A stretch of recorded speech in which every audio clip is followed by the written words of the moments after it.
3 novembre. Les Pour guichets des cartes préfectures grises et les permis fermés, de conduire, c'est ce une sera image sur à laquelle Internet. les usagers Ah, vont c'est devoir s'habituer. Donc pour l'usager, ça veut dire que quand il arrivera dans les préfectures à partir de la mi-novembre, parce que sur l'ensemble du territoire national, c'est une opération de fermeture des préfectures qui va se dérouler du 1er au 15 novembre, en gros, je schématise. Il y a déjà des préfectures actuellement, comme la préfecture du Gard, qui ont déjà fermé leurs portes aux usagers.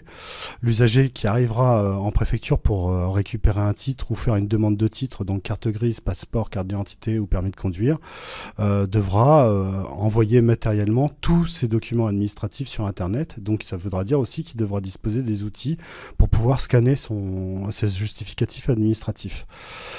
Mais nous, on n'est pas forcément opposé au titre de la CGT. Le problème, c'est que le service public est un facteur de cohésion sociale et donc il doit aller vers ceux qui n'ont pas accès à tous ces environnements numériques.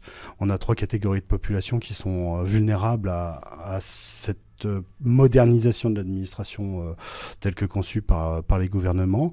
On a donc les illettrés qui malheureusement ont des capacités d'accès à l'administration qui sont très difficile.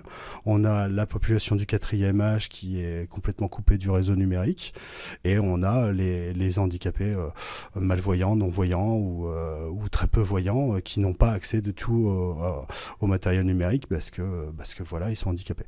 Donc on a ces 3 types de populations qui seront complètement abandonnées. On estime avec l'administration qu'il y a 80% de la population qui sera contente de pouvoir demander une carte grise le samedi à 23h sur sa tablette, mais on a cette population qui sera complètement oubliée, qui sera complètement dépendante.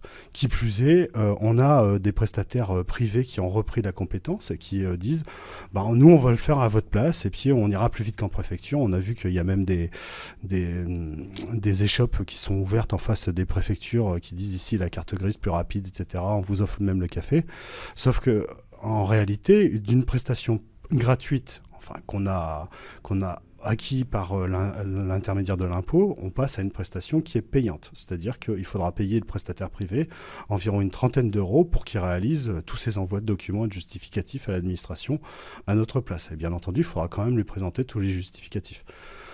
En parallèle, on a aussi un risque de fraude qui va augmenter et on peut se poser la question, nous on pose la question à la CGT des préfectures, le ministère de l'Intérieur a la compétence d'émission des titres pour un problème de sécurité du territoire et on peut se poser la question de vouloir privatiser toute cette compétence. Donc nous sommes un syndicat professionnel, on représente notamment les collègues qui exercent leur mission en préfecture.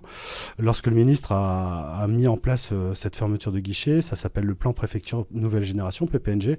Nous, au titre de la CGT, on a rebaptisé ça « Pas de personnel pour nos guichets ».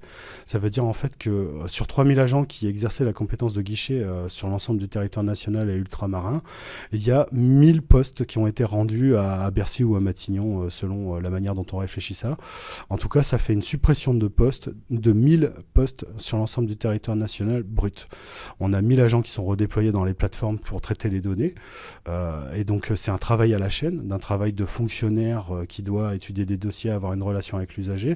On passe à un travail de fonctionnaire qui se retrouve devant un ordinateur et qui doit réussir à atteindre des objectifs de titres qui sont mensuels, et puis on a 1000 agents qui sont redéployés dans les services en souffrance. Donc à ce titre-là, nous on a considéré que le ministre reconnaissait que la CGT avait raison en disant que les services étaient en souffrance par manque de personnel, puisque avec cette mesure, il redéploie 1000 agents sur les services en souffrance. Non, la CGT, elle est dans l'actualité. On n'est pas contre cette modernisation de l'action publique, on est contre le fait qu'il n'y ait plus de relation entre les usagers et les fonctionnaires.